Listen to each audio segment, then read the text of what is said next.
la palabra. Puede tomar su lugar, hermanos. Sí, gracias. Muy bien, pues que Dios les bendiga. Es una bendición poder estar aquí. Pues como decíamos, ¿verdad? Gracias a Dios por el tiempo y sus muchas bendiciones. Y pues bueno, Dios ha sido bueno, Dios ha sido fiel y pues estoy agradecido por su misericordia mostrada cada día de nuestras vidas. Vamos a empezar a hablar de un nuevo tema que es acerca del apóstol Pedro. Muy interesante este apóstol, pero pues no sin antes agradecer a Dios por cada uno de ustedes y las visitas que están. Anastasia, ¿verdad? ¿Su nombre? Anastasia, bienvenida. Gracias a Dios por la primera vez que viene aquí con nosotros. Y también Edith, Eduardo y sus hijos, ¿verdad? Bienvenidos también. ¿Alguien más nuevo que se nos pase? Los demás ya han estado, ¿verdad? En otras ocasiones. Bueno, vamos a darles un aplauso a todos ustedes que están aquí con nosotros. Sí. Pues bueno, vamos a ver entonces ahora sí el apóstol Pedro. ¿Qué nos enseña la palabra de Dios? Los niños pueden salir a su clase. Ya creo que es la última vez que van a estar afuera. Pobres niños, nosotros aquí bien a gusto. Y ahora a los niños les toca afuera. Pero ya me dijeron que la próxima semana ya queda aquí.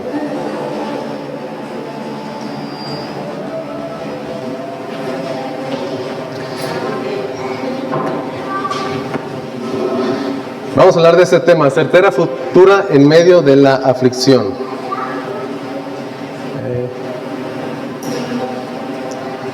La certera futura en medio de la aflicción. El apóstol Pedro les escribe a los cristianos. Vamos a ver 1 Pedro capítulo 1, versículo 1. Y el día de hoy el estudio va a ser desde el versículo 1 hasta el versículo 1. Solamente vamos a ver una pequeña introducción de esto de Pedro. Entonces, pero vamos a ver otros pasajes también. No nos quedamos solamente con eso. 1 Pedro 1:1. Todos juntos vamos a ver cómo dice la palabra de Dios. Dice: Pedro, apóstol de Jesús. Otra vez todos juntos. Dice: Pedro, apóstol de Jesucristo, a los expatriados de la dispersión en el Ponto, Galacia, Capadocia, Asia y Bitinia. Hasta ahí. La primera palabra, Pedro.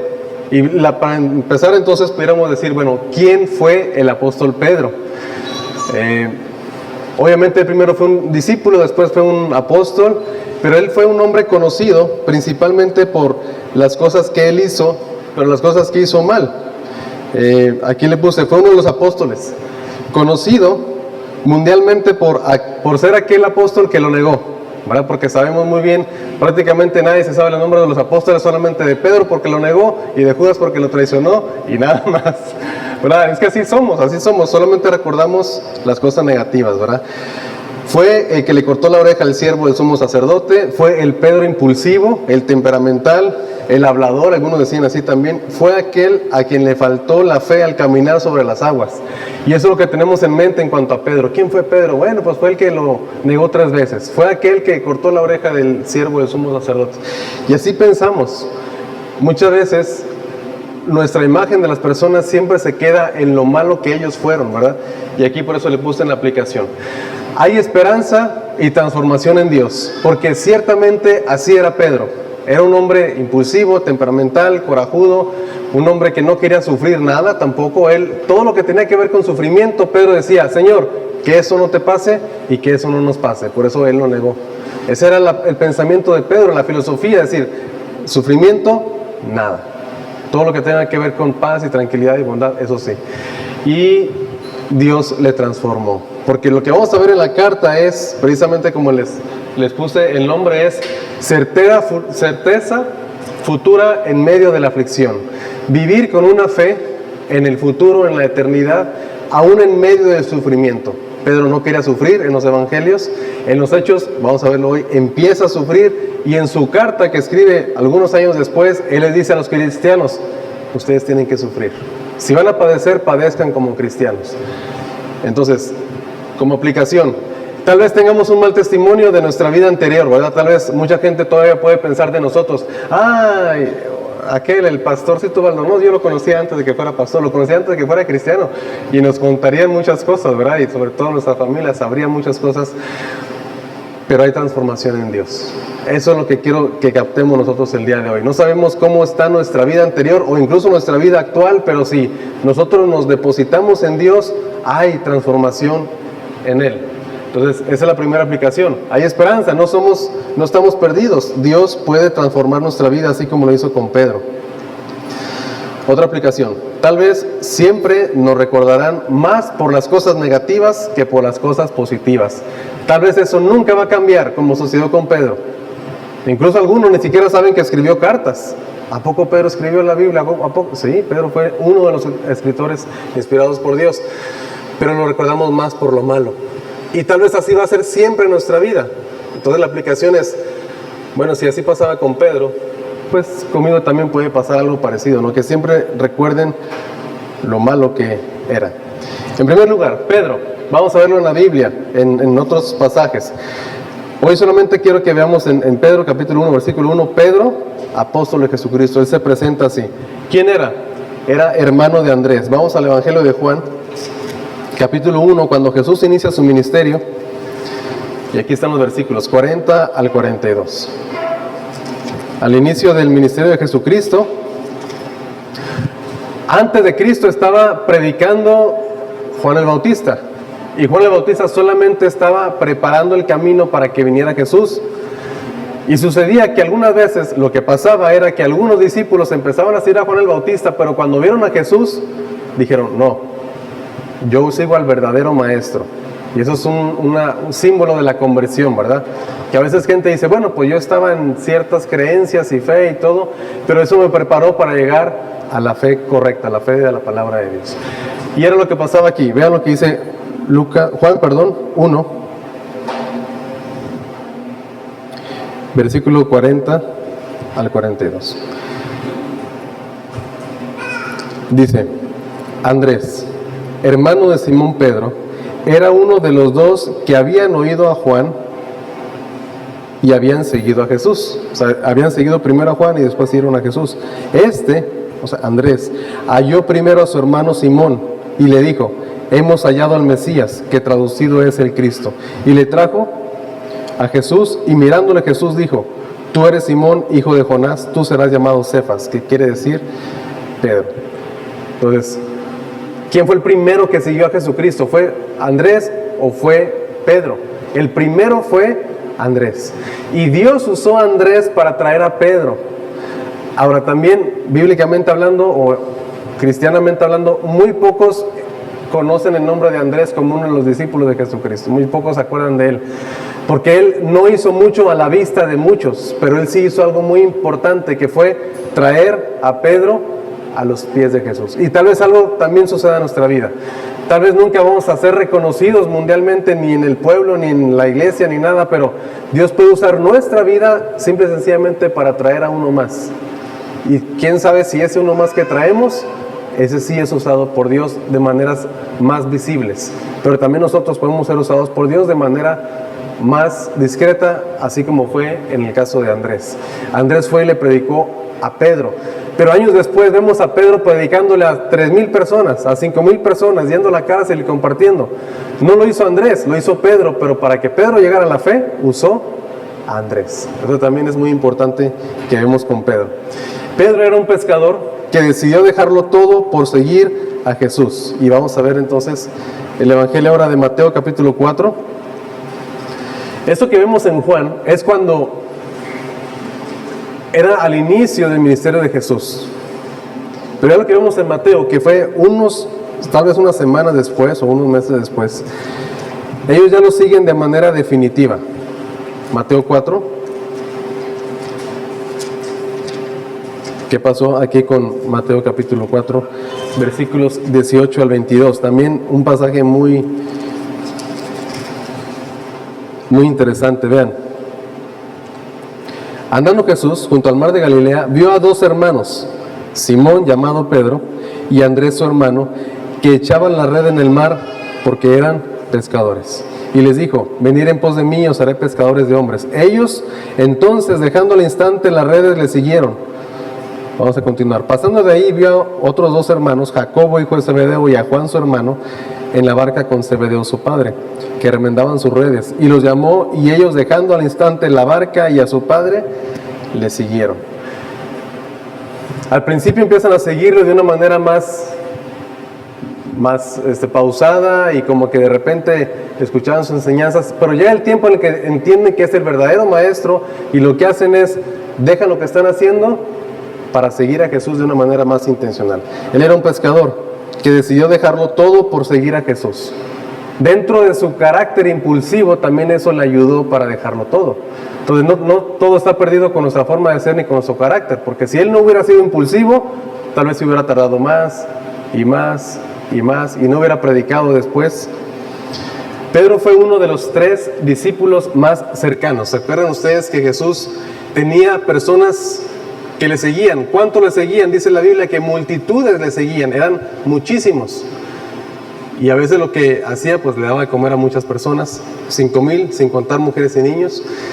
Pero dentro de ellos, creo que se dice un poco, dentro de ellos había también más o menos 120 de los fieles, porque cuando Jesús muere y resucita, dice en Hechos capítulo 1, que eran 120 los que quedaron reunidos.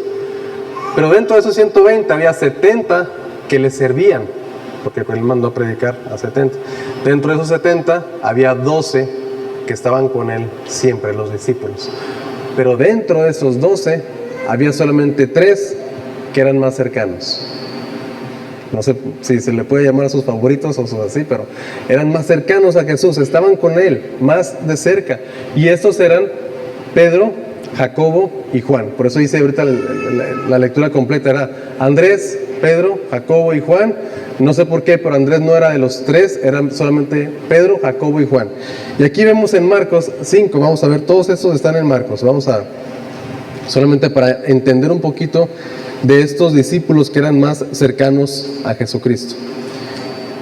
Marcos capítulo 3.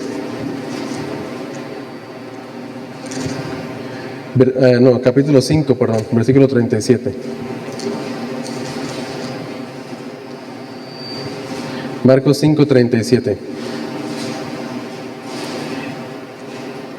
Dice, y no permitió que le siguiese nadie sino Pedro, Jacobo y Juan, hermano de Jacobo. Aquí era cuando él fue a resucitar a una niña. Dice, pero nadie quiso que entrara con él. Él dijo, yo voy a ir a sanar a esta niña, pero nadie va conmigo. Solamente Pedro, Jacobo y Juan. Y de todos los demás se quedaron fuera. Y estaban ahí también, otros evangelios dicen que estaba la niña y los padres, pero de sus discípulos solamente eran ellos 3. Aquí mismo en Marcos capítulo 9, versículo 2. ¿Quién lo lee, por favor? Marcos 9, 2.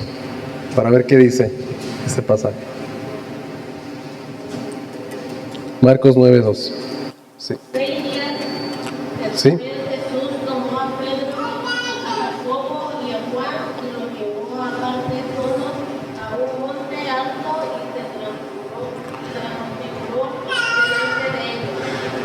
Dice ahí la palabra de Dios que él se llevó a Pedro, Jacobo y Juan y se transfiguró. Ahí es cuando él mostró su gloria como él verdaderamente era, como Dios. Ahí mostró él su gloria.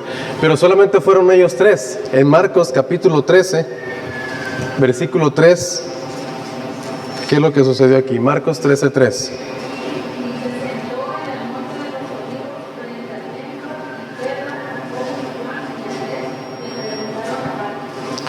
Bien, tal vez por eso él era de los cercanos, porque eran de los que le preguntaban. No era de la multitud que decían, yo voy, escucho y entiendo, a veces no entiendo, pero pues está bien porque nos dan de comer, nos alimentan y ya, me voy. ¿Qué aprendiste? Pues no sé.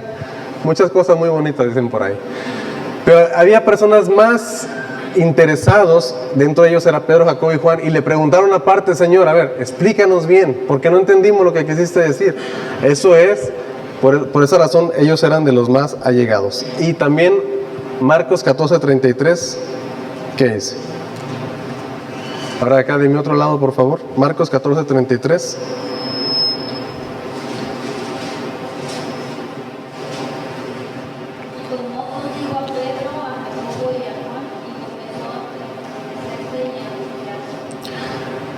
Vean, ¿con quién abrió su corazón?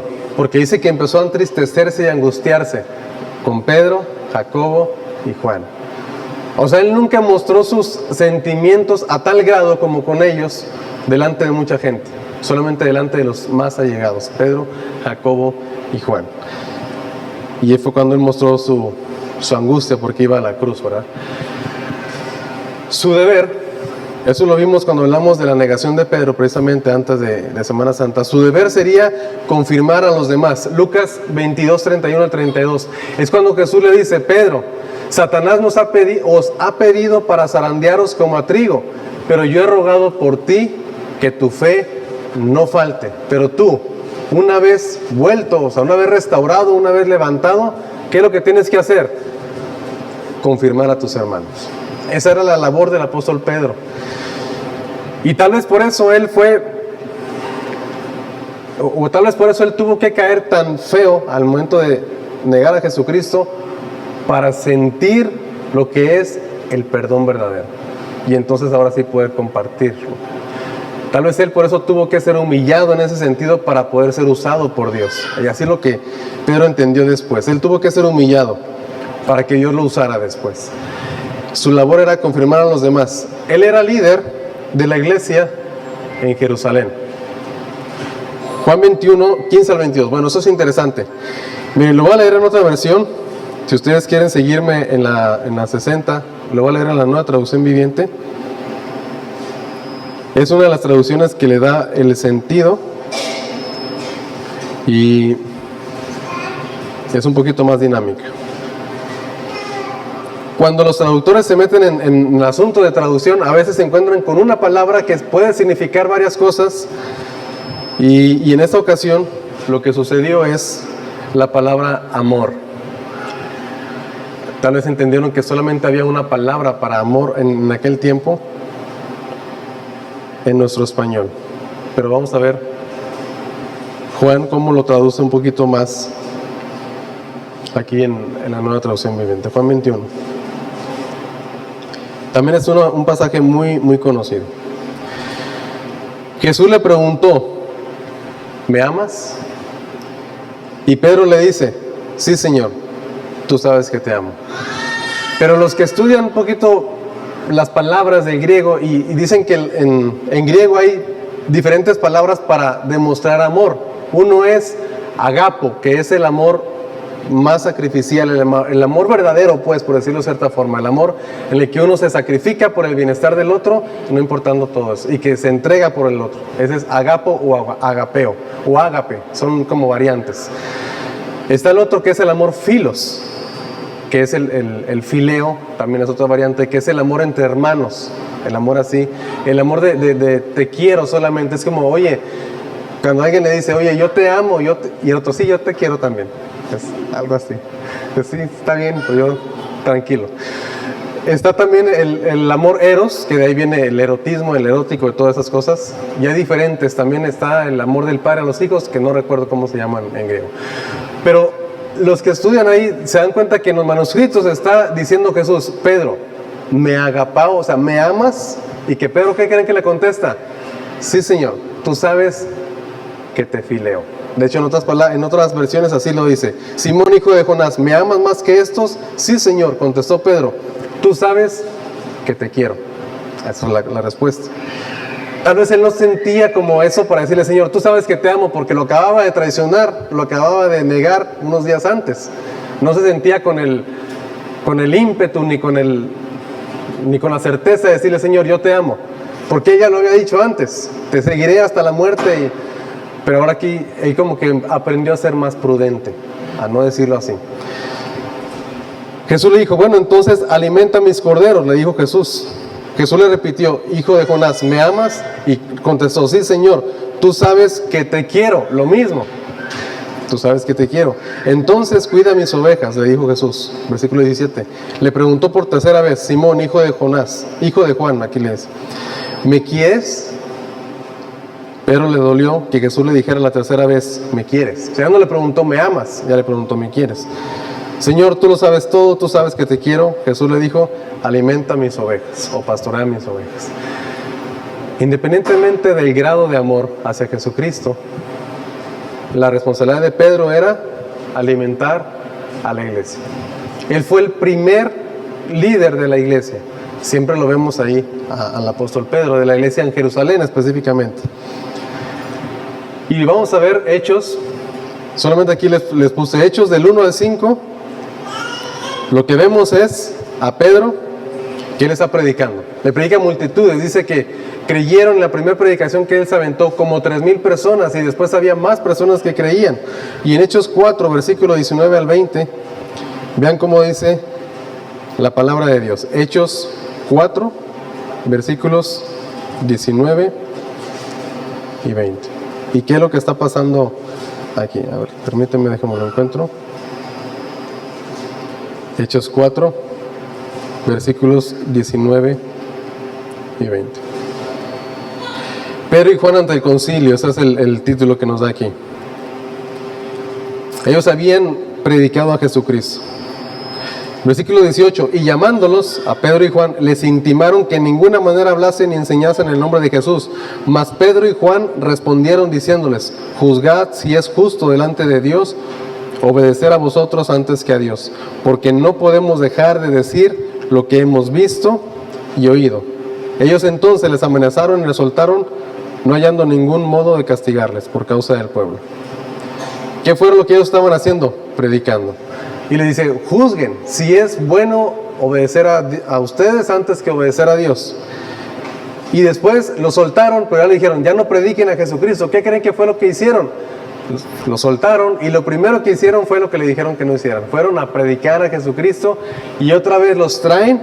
Y ahora sí, vamos a ver Hechos capítulo 5, versículos 27 al 42. Bueno, es un pasaje un poco largo.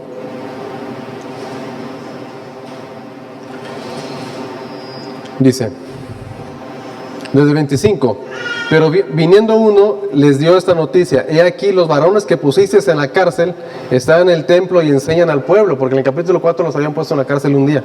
Entonces fue el jefe de la guardia con los alguaciles y los trajo sin violencia, porque temían ser apedreados por el pueblo. O sea, mandaron a la policía y los trajeron, en otras palabras, ¿no? Cuando los trajeron, los presentaron en el concilio y el sumo sacerdote les preguntó diciendo, ¿no les mandamos estrictamente que no enseñasen ese nombre? Y ahora habéis llenado a Jerusalén de vuestra doctrina y queréis echar sobre nosotros la sangre de este hombre. Respondiendo Pedro, los apóstoles dijeron, es necesario obedecer a Dios antes que a los hombres.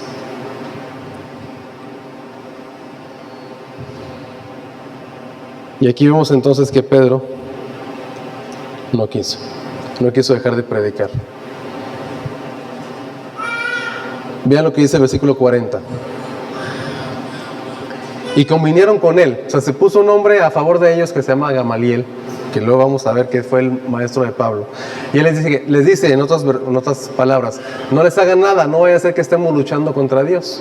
Dijeron, bueno, está bien, Gamaliel, no los vamos a matar. Versículo 40. Y convinieron con él y llamando a los apóstoles, después de azotarlos, como quiera les dieron sus buenos azotes, ¿verdad?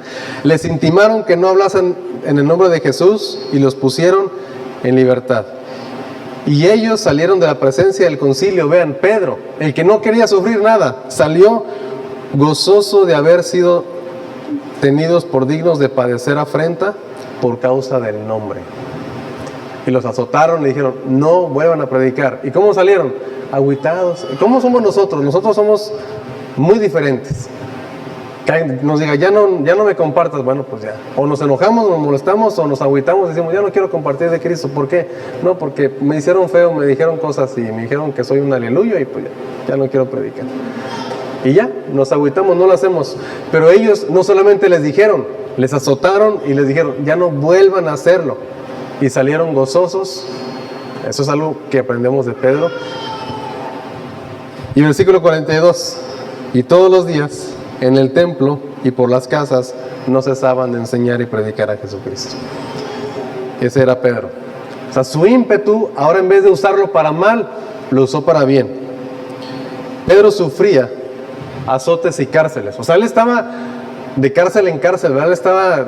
Iba a un lado y salía, y a otro y salía, y luego aquí en el capítulo 15 otra vez lo vuelven a meter en la cárcel.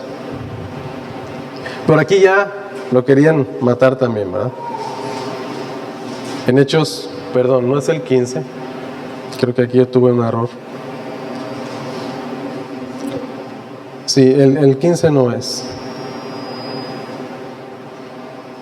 Es cuando mataron a 12, perdón, Hechos 12. Cuando mataron a Jacobo. Dice, en aquel mismo tiempo el rey Herodes echó mano a algunos de la iglesia para maltratarles y mató a espada a Jacobo, hermano de Juan. ¿Se acuerdan de los seguidores, de los más cercanos? Pedro, Jacobo y Juan. ¿Qué hizo Herodes? Pues lo mató a espada. Y viendo que esto había agradado a los judíos, procedió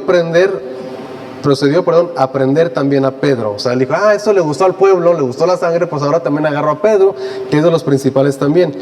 Eran entonces los días de los panes sin levadura, y habiéndole tomado preso, le puso en la cárcel, entregándole a 4 grupos de 4 soldados cada uno, para que le custodiasen, y se proponía sacarle al pueblo después de la Pascua. En otras palabras, se proponía sacarle al pueblo y matarlo delante de todos. Eso era lo que quería hacer. Así que Pedro estaba custodiado en la cárcel, pero la iglesia hacía sin cesar oración a Dios por él. Y aquí vemos que Dios contestó de manera maravillosa. Pero él estaba entonces constantemente siendo objeto de sufrimiento. ¿Por qué Pedro pudo sufrir? ¿Y por qué hubo un cambio en su vida? Y eso es interesante para nosotros. Porque si no vemos el panorama completo, podemos decir, Pedro, qué aguantador salió, ¿verdad? Y eso fue por su ímpetu, fue por su temperamento, porque él se aguantaba. No era así. Porque en su temperamento él le dijo, Señor, que esto no te pase. En su temperamento él negó a Jesucristo. Pero ¿qué fue lo que sucedió? Que cambió completamente la forma de ser, o la forma de aguantar de Pedro. Vamos a ver Hechos 4:8. Dice, entonces Pedro, lleno del Espíritu Santo, les dijo, gobernantes del pueblo y ancianos de Israel. ¿Qué fue lo que cambió en su vida? El Espíritu Santo. Entonces él fue lleno del Espíritu Santo, y por eso él cambió completamente su forma y sus prácticas y su aguante. Versículo 13, entonces viendo el denuedo de Pedro y de Juan, sabiendo que eran hombres sin letras y del vulgo, se maravillaban y le reconocían que habían estado con Jesús. O sea, él había estado con Jesús, y eso fue también parte de lo que le ayudó para un tiempo después. No era un hombre preparado en la religión, pero él sí había estado con Jesús y fue lleno del Espíritu Santo. ¿Cómo murió Pedro? Bueno, la historia nos dice que él murió crucificado. Voy a leer algo que tengo aquí, es un poquito diferente, es casi lo mismo. Todos los antiguos documentos de la historia de la iglesia primitiva indican que fue crucificado. Sí. Eusebio, que fue un escritor, un historiador, cita el testimonio de Clemente, quien dice que antes que Pedro fuera crucificado, fue obligado, vean lo que sucedió, fue obligado a presenciar la crucifixión de su propia esposa. Imagínense. Mientras ella caminaba hacia la muerte, dice Clemente que Pedro le llamó por nombre, diciéndole, recuerda al Señor. Eso le dijo a su esposa. Cuando le tocó el turno de morir a él, pidió que lo crucificaran de cabeza abajo, porque no era digno de morir como su Señor había muerto. Y así fue clavado en una cruz con la cabeza hacia abajo. El que no quería sufrir, aprendió. Y yo el jueves tuve una clase con unos alumnos de un seminario, un instituto que es en línea, y estamos aprendiendo la carta a los tesalonicenses. Y cuando estaba dando la clase dije, quiero cambiar, ya no quiero predicar Pedro, ahora quiero predicar tesalonicenses. Les dije a los alumnos, porque ya tenía avanzado un poquito de Pedro, no sé si aquí sigue tesalonicenses, pero lo que vi es un patrón en el Nuevo Testamento. Hay crecimiento en el reino de Dios, pero hay sufrimiento. O sea, hay un costo que pagar. Y los tesalonicenses igual, estaban siendo perseguidos, pero el evangelio estaba creciendo. Con Pedro estamos viendo eso. Con Pablo también en Filipenses, él le dice, lo que me ha pasado, que estoy en la cárcel, esto en lugar de que nos haya agüitado, ha redundado en el progreso del evangelio. Entonces, vemos un patrón en la Biblia, que es sufrimiento y avance. Y Pedro entregó su vida por Jesucristo. Ahora pensemos un poquito ya más de manera general en cuanto a la carta. ¿Para qué escribió la carta? Para animar a los cristianos que sufren, para que vivan a la luz del futuro. Se entiende que esta carta fue escrita como en el año 64, no creo que no lo puse, cuando inició la primer persecución fuerte contra los cristianos. ¿Quién inició esta persecución? El Imperio Romano. Recordemos que en ese tiempo era un imperio completamente pagano, todavía no se había cristianizado Roma, fue hasta como el año 300 por ahí, pero eran paganos. Y entonces el emperador que estaba en ese tiempo era Nerón. Y lo que se nos dice, que tal vez lo vamos a ver después, como en el capítulo 4, lo voy a recordar. Se nos dice que Nerón, bueno, hubo un incendio pues en Roma, que casi de los 14 distritos que había, 10 fueron destruidos. Un incendio muy fuerte en Roma. Y entonces dicen que Nerón fue el que, si desde ahí existía eso, los que luego tienen un seguro contra su casa, dicen, no, mi casa ya está muy fea, mejor quemo mi casa y cobro el seguro y está mejor la casa, ¿no? Algunos hacen eso, no estoy aconsejando que lo hagan, pero algunos hacen eso, no, pues ya mi carro está muy feo, ya mejor lo aviento al barranco y me dan más por lo que el seguro que por venderlo aquí. Ahora, algo así pensó este hombre, obviamente no por un seguro, él era el emperador. Se dice que él inició el fuego porque él quería hacer un nuevo palacio, mucho más grande, leí el nombre pero no lo recuerdo, un palacio mucho más grande, pero el pueblo se enojó y lo que él hizo fue culpar a los cristianos. Él dijo, ¿saben quién inició este fuego? Fueron los cristianos y ahora vamos a ellos y entonces empezó la persecución contra los cristianos y era muy diferente la vida y el cristianismo actualmente. Este hombre Nerón se dice que también para alumbrar sus jardines, obviamente no había electricidad, gracias a Dios por la electricidad, para alumbrar sus jardines se usaban antorchas. Y por ahí hay una expresión que es la antorcha humana, no sé si han escuchado esa expresión. Bueno, lo que hacía Nerón era, a los cristianos los tomaba y los llenaba de, no sé si de combustible, no sé de qué, de petróleo me imagino, no sé de qué era, pero los llenaba de algo y los usaba como antorcha, o sea, quemaba a los cristianos para alumbrar su jardín. Y esa era la antorcha que ellos usaban, no usaban otro tipo de antorcha. Empezó entonces fuerte la persecución. Y Pedro les dice, no se extrañen, y curiosamente dice, del fuego de prueba que os ha sobrevenido, como si alguna cosa extraña os aconteciese. Gracias a Dios ahorita estamos muy bien en la gloria, y a veces batallamos mucho también, ¿verdad? Ahora ya con aire acondicionado, a ver si no batallamos más a llegar. Ya estamos muy lejos de ese sufrimiento. Ahora, en su propósito también era exhortarles a tener una fe firme y una conducta digna de Dios, aún en medio de las aflicciones y pruebas. Y esto lo vamos a ver a lo largo de la carta. Pedro lo que hace es, les anima a tener una fe, les anima a que su conducta sea una buena conducta, aún en medio de las aflicciones. Quiero terminar con estas invitaciones. Hay esperanza para nuestra vida. Eso fue la introducción. Hay esperanza. Vamos a ver varios temas. Vamos a ver la sumisión, la humildad, la oración, muchas cosas que vamos a ver aquí con Pedro. La fe, la esperanza. Pero hay esperanza hablando de nosotros. ¿Por qué? Porque Dios puede transformar nuestras vidas y usarnos. Puede transformar nuestras circunstancias y usarnos como lo hizo con Pedro. Hay esperanza porque en medio del sufrimiento hay consuelo, y este consuelo es un consuelo eterno. Es lo que Pedro les decía. Sí, aquí están sufriendo, y Pedro les dice, por un poco de tiempo, pero resistan porque tenemos allá una herencia incontaminada, incorruptible e inmarcesible. Hay esperanza porque Dios nos sustenta y Dios nos protege. Porque ahí dice, dice, someteos pues a Dios, resistir al diablo y huirá de vosotros. Dios nos protege. Y también recordemos que Dios tiene sus planes que pueden ser muy diferentes a los nuestros.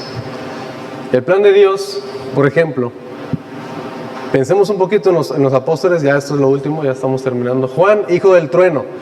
En la Biblia se nos dice que este hombre también era muy, así como que duro a la cabeza. Había unas personas que no quisieron seguir a Jesús. Y Juan le dice, Señor, estos no quisieron seguirnos. ¿Quieres que también nosotros oremos y le pidamos a Dios que mande fuego del cielo para que los consuma, así como Elías lo hizo? Y Jesús le dice, no, tranquilos, no soy llamado a perder a los hombres, sino a salvarlos. Pero este hombre fue conocido como el apóstol del amor. El mismo que quería matar a los que no seguían a Jesús es el que dice, el amor es de Dios. 1 Juan 4:8, el que no ama no ha conocido a Dios porque Dios es amor. O sea, su vida cambió completamente. Pablo, un rabí que él odiaba a los cristianos, e incluso él por su genética y por su forma de ser rabí, odiaba a los gentiles. ¿Saben cómo le llamaban a los gentiles? A los que no eran judíos, ellos, los judíos, les decían, esos son perros. Así los trataban.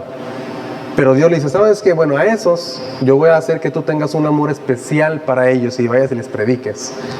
Rabí, que odiaba a los gentiles, se convirtió en el apóstol a los gentiles y dio su vida por ellos también. Pedro, un hombre sin letras, un hombre que no había estudiado como Pablo se había estudiado, fue el que le fue a predicar a los judíos, a los estudiados.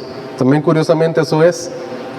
El estudiado le fue a predicar a los que no estudiaron y el que no estudió, o sea, hablando de lo religioso, le tuvo que predicar a los que conocían muy bien la ley. Por eso tal vez lo mataban cada rato, lo mandaban a la cárcel, perdón. Pedro rehuía el sufrimiento, pero ahora después vemos que él llama a las personas a sufrir bien en el nombre del Señor Jesús. Y con eso terminamos, hermanos. Para nosotros también hay esperanza de que Dios nos use, de que Dios cambie nuestra vida y de que nuestra vida llegue a ser un testimonio.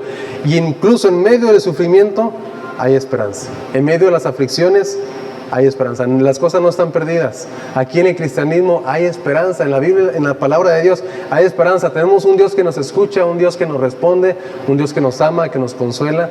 Hay esperanza. Por eso Pablo dice a los tesalonicenses, no seamos como aquellos que no tienen esperanza. Nosotros sí la tenemos. Y esperanza en la Biblia es una certeza futura. No es una posibilidad. Tal vez Dios me va a ayudar, tal vez no. No, es una seguridad. Dios me va a ayudar. Solamente espero. Dios me va a quitar esta aflicción. Solamente espero.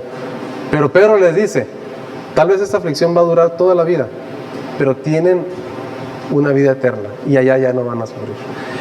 El asunto es resistir. Vamos a orar. Pónganse de pie, por favor, para terminar con una oración.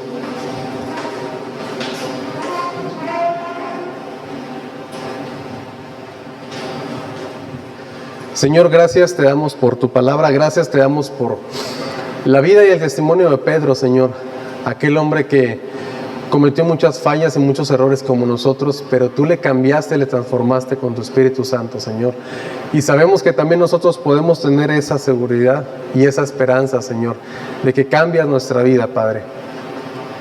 Gracias te damos por esta carta, Señor, y por la vida del apóstol Pedro, que nos enseña también que podemos vivir en una fe aún en medio del sufrimiento, Señor.